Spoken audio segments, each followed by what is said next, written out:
A healthy debate. That is how the White House describes the nearly 4-hour virtual summit between President Biden and Chinese President Xi. No major breakthroughs announced, but that might actually count as some progress, considering how strained the relationship has become between the U.S. and China. But the talks did wrap up with at least one clear warning from the Chinese president that when it comes to Taiwan and any U.S. intervention, that's, quote, just like playing with fire.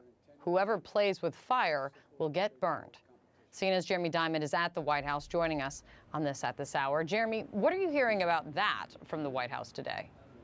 Well, Kate, no response from the White House to those comments from the Chinese Ministry of Foreign Affairs, but instead senior officials saying that they believe there was a healthy debate between these two leaders, a healthy debate that was based on this long-standing relationship that President Biden and President Xi Jinping have had over more than a decade, going back to President Biden's time as vice president under President Obama. We know that they discussed issues of disagreement, such as trade issues, for example, human rights concerns that President Biden raised as it relates to issues in Xinjiang province, Hong Kong, and more. We also know that they discussed areas of potential cooperation, like on the climate crisis, for example, facing the world, talking about the importance of collaboration on that front. But one thing that President Biden made very clear, and this was during the beginning portion of this 3.5-hour meeting when reporters were allowed into the room here at the White House, President Biden talking about the importance of making sure that this these challenges, that this competition, rather, does not devolve into conflict. Listen. Our responsibility as leaders of China and the United States is to ensure that the competition between our countries does not veer into conflict, whether intended or unintended. Just simple, straightforward competition. How our bilateral relationship evolves seems to me will have a profound impact not only on our countries, but quite frankly, the rest of the world. And so now the question is, how will that work move forward? We know that President Biden talked about the importance of setting up guardrails in this relationship, and particularly on the issue of Taiwan, which has become so fiercely competitive. Jake Sullivan, the national security advisor, saying this morning that White House officials and Chinese officials will, going forward, have more conversations to try and establish exactly what those guardrails will be. Kate?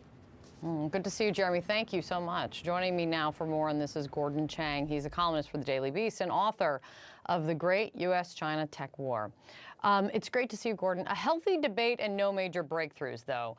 What do you see as, what this meeting really was in the end? Well, this meeting was to establish the guardrails, as they said.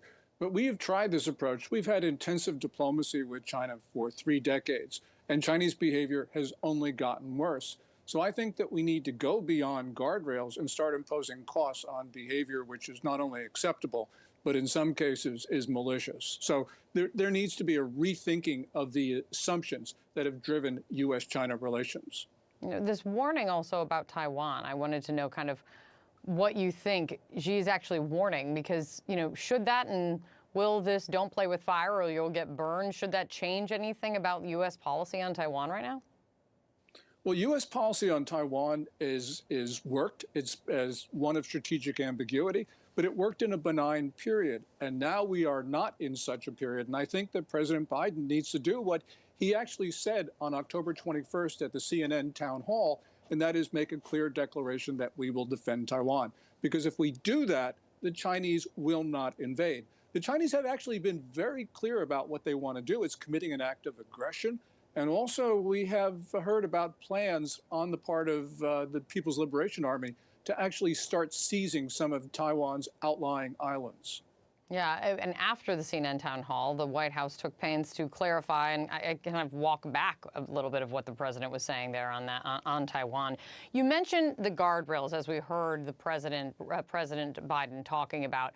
I was also struck, Gordon, by a readout from a senior Biden administration official to CNN after the summit, saying this: I don't think the purpose was particularly to ease tensions or that was the result. We want to make sure that competition is responsibly managed, that we have ways to do that. And I'm curious, what could be the distinction here when China is more than a competitor? It is an adversary.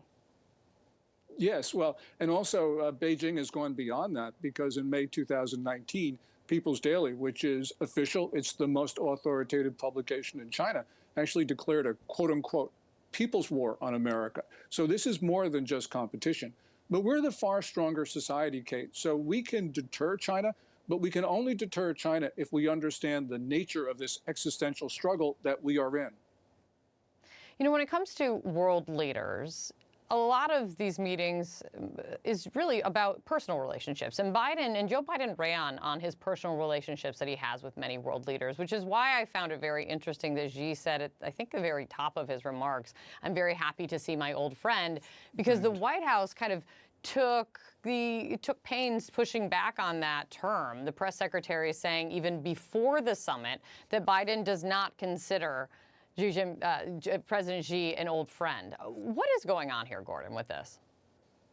Well, I think that the Chinese leader thinks that Americans will be swayed by this notion that personal relations can sway China's calculation of its interests. And President Biden correctly has said, no, it's not. And Biden is correct on this, because the Chinese are ruthlessly pragmatic. And even gestures of friendship, words of friendship, are taken as signs of weakness, and they press the advantage. We have seen this consistently throughout these 3 decades. So I'm glad that the president said, no, I'm not buying into this line of narrative. I almost wondered if President Xi was like trolling him a little bit by throwing that out there right off the top. No, but that's for the next summit. I think it's important to realize that the summit talk was 3 hours. That indicates that a whole range of intricate issues between the U.S. and China. We're so intertwined in so many different ways. One of the biggest hot buttons is Taiwan, no question. And I think the U.S. Congress, and to some degree the executive branch, has been a little bit hawkish toward Taiwan. That very much upsets China. Taiwan for China is a core issue. When I talked to President Xi when I was ambassador over there and others in China, it is non-negotiable. It is non-negotiable for the Chinese. So it's very important for President Biden to reiterate over and over again our one China policy, meaning that, hey, Taiwan and China really one China, whatever that means. Each side can interpret that in his own way. That's very important, as well as the so-called Shanghai communiques. And our policy of so-called strategic ambiguity toward Taiwan is part of all that. That's very important for Biden to reassure President Xi that that is our policy. Important for him to uphold that relationship. You talked about outspoken members of Congress.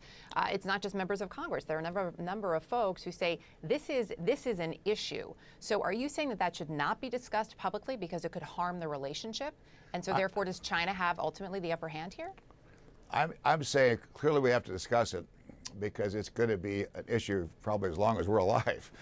But it has to be discussed responsibly, carefully, not in a hawkish, adversarial way, because if either side gets adversarial, it's going to roil tensions. Our policy is, as I said, strategic ambiguity. That just means we talk about it, we respect each other, but we don't get hawkish, either side. That issue is not going away. I know you know that, but I do want to get your take on a couple of other things.